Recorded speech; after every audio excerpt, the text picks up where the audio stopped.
হয়েছে। কাদের সাথে কথা বলবো যখন NHIDCL এর কর্তৃপক্ষের কাছে আমরা ফোন করি, তারা আসতে আমাদের সাথে they don't report to the state government, না আসতেও পারে।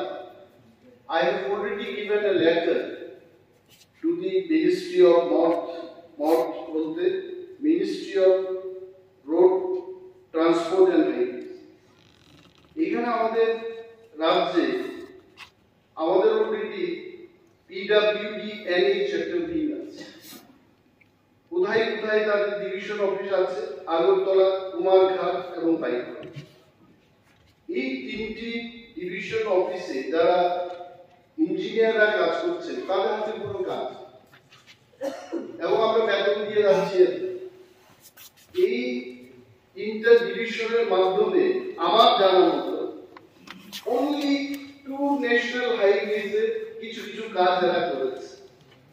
একটা কাজ কোথায় করেছে, আমবাসা থেকে মুগিয়াকান্দি 21.8 কিলোমিটার, চুরাইবাড়ি থেকে কুমারঘাট অ্যারাউন্ড 54 কিলোমিটার। এই রাস্তার কাজ বাদ দিলে PWD NH লিমিটার কোনো কাজ নেই, তারা কর্মহীন হয়ে বসে আছে। আমি জানি না ভারতবর্ষের মধ্যে ন্যাশনাল হাইওয়ে কাজ করার 4টা অর্গানাইজেশন আছে।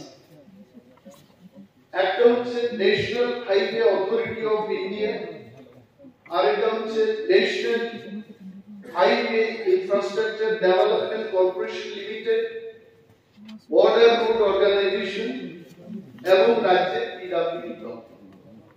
আমাদের অনেকের কাছে এই ধারণা হয় যে NHIDCL is the funding authority. It is not correct. Funding authority হচ্ছে MoRTH।